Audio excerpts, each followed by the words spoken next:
It feels right. So right that you stop questioning it. Your heart feels calm when their name appears. Your mind feels understood when they speak. There is no chaos, no drama, no obvious wrong. And that is exactly why it becomes confusing. You begin to think that peace must mean permission, that comfort must be a sign from Allah, that something this gentle could never be a test. But Islam never promised that tests would feel painful. Some tests arrive quietly, wrapped in warmth, disguised as emotional safety. Not everything that feels right is written, and not everything written will feel easy at first. Sometimes Allah tests you with loss. Other times, He tests you with attachment, with something that feels good, but asks you to step closer to the edge. The real question is not, does my heart want this? The real question is, does this bring me closer to Allah, or slowly pull me away? Because in Islam, love is not proven by how strongly you feel. It is proven by how faithfully you choose, and what is truly written for you will never require you to disobey Allah to keep it. Feelings confirm attraction, not destiny. Feeling deeply connected to someone does not mean Allah chose them for you. It simply means your heart is responding the way any human heart does. Allah created attraction. He created emotions. He created the ability to feel close, excited, and attached to another person. These feelings are not sins by themselves. They are part of being human. But having a feeling does not automatically make it meaningful in the sight of Allah. Many people confuse strong emotions with signs from Allah. They think, why would I feel this way if it wasn't meant to be? But feelings rise for many reasons: attention, kindness, loneliness, familiarity, shared pain, or simply time spent together. None of these are proof of destiny. If every strong feeling meant something was written, then desire would not be a test. There would be no struggle inside the heart. There would be no need to control the nafs or seek guidance. But Allah made this life a test, and the heart is one of the biggest places where that test happens. Islam does not tell you to erase your emotions or pretend they do not exist. It teaches you not to let emotions take the role of Allah's guidance. Feelings are meant to be understood, not obeyed blindly. They can inform you, but they cannot lead you. A heart can feel very sure and still be wrong.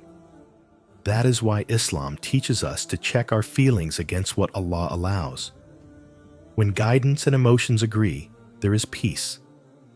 But when they clash, guidance always comes first. Because feelings can change, fade, or mislead, while Allah's rules are steady and protective. Peace is not always proof of purity. Sometimes a relationship feels calm, gentle, and safe, and because of that calm, you assume it must be good. You think peace means purity. You think comfort means Allah is pleased. But inner calm by itself is not proof of correctness. Not everything harmful feels painful at the beginning. Some things feel soft, warm, and reassuring while they slowly pull you away from where you should be. A relationship can feel emotionally peaceful while quietly damaging your connection with Allah. This kind of loss does not come with noise. There are no big fights, no obvious heartbreak. Life continues normally, but small changes begin to appear. Salah is delayed because conversations matter more. Du'as become shorter. Guilt becomes easier to silence. What once felt wrong now feels normal. That is what makes this so dangerous. When something is clearly painful, you wake up quickly. But when something feels peaceful, you relax. You stop questioning. You stop checking yourself. And slowly, without noticing, your heart drifts away from Allah. True peace in Islam is not just emotional calm. True peace is when your heart feels safe because it is within Allah's limits. If a relationship makes you feel relaxed but pulls you away from obedience, that peace is temporary. It is comfort, not purity. Shaitan often hides behind comfort. He makes disobedience feel light, so you stop resisting it. He replaces guilt with justification and calls it peace. But real peace does not make you distant from Allah. Real peace brings you closer to Him, even when it requires struggle. That is why Islam teaches us to measure peace by its effect on our faith. If something makes you feel calm, but weakens your connection with Allah, that calm is not a sign of blessing. It is a warning that your heart is slowly being trained to accept distance as comfort. Halal is not a feeling, it is permission. Many people today decide what is halal and haram based on how something feels. If it feels clean, gentle, or sincere, they assume Allah must allow it. But halal has never been about emotions. Halal has always been about permission from Allah. Something does not become halal because the heart feels comfortable with it. Comfort does not change limits. Feelings do not rewrite what Allah clearly allowed or forbade. Islam is not guided by mood, connection, or emotional safety. It is guided by revelation and wisdom that protects us, even when we do not fully understand it. Good intentions are important, but they are not enough on their own. You can intend goodness and still choose the wrong path. Many people fall into disobedience not because they want sin, but because they believe their intentions will protect them. But Islam teaches us that intentions need correct actions to be accepted. When Allah sets boundaries, He does not do it to make life difficult. He does it because He knows how easily emotions can mislead. What feels harmless today can become painful tomorrow. What feels controlled now can slowly cross lines later. That is why Allah made halal clear, not flexible. Islam does not ask you to shut down your feelings. It asks you to place them within what Allah allows. Love inside halal has safety, dignity, and blessing. Love outside halal has uncertainty, fear, and eventual loss, no matter how beautiful it feels at first. Halal is not something you discover by checking your heart. It is something you confirm by checking Allah's guidance. When you respect that permission, even if your emotions struggle, you protect yourself from regret. And when Allah gives permission, even difficult beginnings turn into something peaceful and lasting. What needs to be hidden is already wrong. When something is truly right, it does not need to be hidden. It does not need secrecy to survive. It does not need lies, excuses, or silence to protect it. Hiding is often the first sign that the heart already knows something is wrong. People hide relationships in small ways at first. They lower their voice. They turn their phone away. They delete messages. They avoid certain questions. None of this happens by accident. It happens because the conscience is still alive and warning them, even if they refuse to listen. Halal does not fear exposure. What Allah allows can stand openly in front of family, community, and daylight. When something must stay in the shadows, it is because it cannot survive honesty. Secrecy becomes the shield that protects disobedience from accountability. Many people tell themselves, "I'm not hurting anyone," or "This is private, not wrong." But Islam does not measure right and wrong by how many people are affected. It measures it by obedience to Allah. Privacy is different from secrecy. Privacy protects dignity. Secrecy protects sin. Secrecy slowly changes a person. It trains the heart to live two lives, one public and one hidden. Over time, this weakens integrity and strengthens hypocrisy, even if the person never intended harm.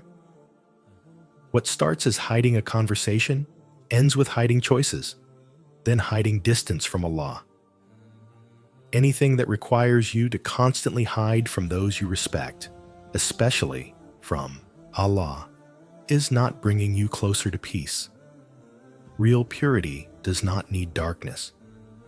What is built on truth grows stronger in the open, while what survives only in hiding eventually collapses under its own weight. Avoiding halal commitment is a decision. When someone says they care about you, but keeps avoiding halal commitment, that avoidance is not confusion. It is a decision. People make time and space for what they truly value, and they delay what they are not ready to be responsible for. Many relationships stay in an unclear middle area. There is emotional closeness, daily conversations, shared support, and deep attachment, but no clear move toward what Allah allows. This situation often feels safe because it avoids difficult conversations and serious responsibility, but comfort should not be confused with sincerity. Real commitment requires effort, courage, and sacrifice. It means involving families, facing reality, and taking responsibility for someone's future, not just enjoying their presence. When someone avoids halal steps, they are choosing ease over responsibility, even if they speak about love. Words are easy to say when there is nothing to lose, but halal commitment comes with weight. It requires intention backed by action. Islam teaches us to measure sincerity by direction, not by promises. Where someone is moving matters more than what they are saying. Avoiding halal while enjoying emotional closeness benefits one side more than the other. One person invests their heart while the other keeps an escape door open. This imbalance eventually leads to pain, even if both people began with good intentions. If someone truly sees you as valuable, they will not be comfortable keeping you in uncertainty. They will seek clarity, even if it is difficult. Moving toward what Allah allows is not a delay tactic. It is the clearest sign that care is real and responsibility is accepted. Sin begins when you give yourself permission. Sin rarely starts with a clear decision to disobey Allah. It begins much earlier, in the heart, when a person gives themselves permission. Permission to bend a rule. Permission to delay obedience. Permission to believe that this situation is different. People often tell themselves that nothing wrong is happening because the action seems small. Just a message. Just a conversation. Just emotional support. Each step feels harmless on its own, so the heart relaxes and stops resisting. That is how boundaries weaken quietly. Shaitan does not rush a believer into sin. He removes fear first. He replaces caution with comfort and guilt with excuses. He whispers that intentions are pure, that control is strong, and that stopping will be easy later. By the time a person wants to stop, the attachment is already deep. Every time permission is given, the next step becomes easier. What once caused discomfort now feels normal. The heart adapts quickly, and the line that was once clear becomes blurry. This is why small allowances are dangerous. They train the soul to accept more. Islam teaches us to stop at the beginning, not at the edge. When Allah sets limits, He is protecting us from gradual loss, not just from major mistakes. The earlier a person closes the door, the lighter the struggle becomes. When permission is taken back and limits are restored, the heart feels pain at first. But that pain is healing. It is the heart returning to clarity. Saying no early protects faith, while saying no late costs much more than people expect. What is written will not require disobedience. Many people fear that if they do not hold on tightly, they will lose what was meant for them. They believe that obedience might cost them love, companionship, or happiness. But Allah does not design destiny in a way that requires disobedience to reach it. What is truly written for you will never ask you to betray your values, ignore your conscience, or step outside what Allah has allowed. Allah does not hide your blessings behind sin. He does not make you choose between Him and what He has decreed for your life. Sometimes Allah delays something to protect it. Other times, He removes it to protect you. What feels like loss is often rescue. If something slips away when you choose obedience, it was never meant to stay in that form. People often say, "If I let go, it will be gone forever." But what Allah has written cannot miss you. And what misses you was never written for you, no matter how strongly you felt about it. True destiny comes with clarity, not constant inner conflict.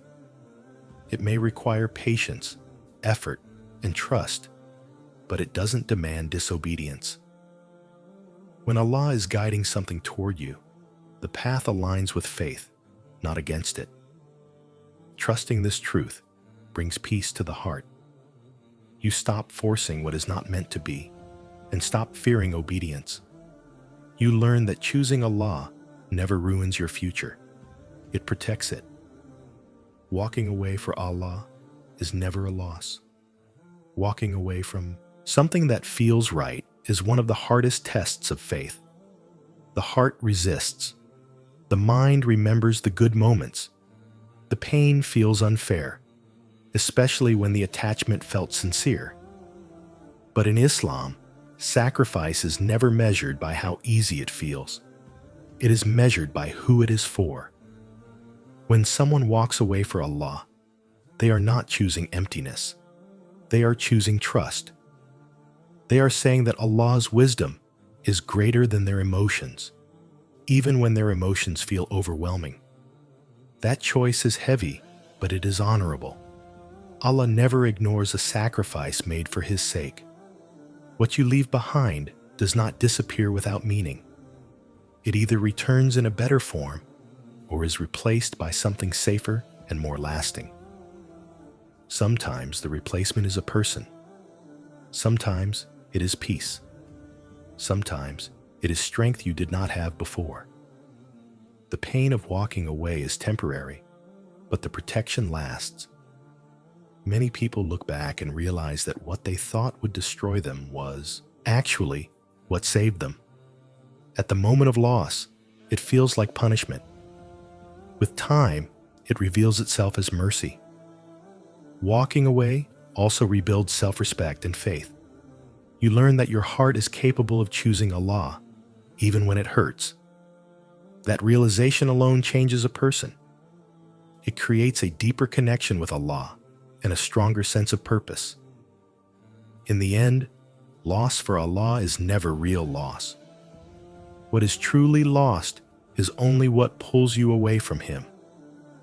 And what you gain by choosing Him is something no relationship can replace: peace that does not depend on another human being. In a world where feelings are treated like truth, Islam reminds us that truth is what brings us closer to Allah, not what simply feels good. Hearts change, emotions rise and fall, but Allah's guidance remains steady and protective. Not every relationship that feels right is written. Some are lessons, some are tests. Some are meant to show you your strength, not your future.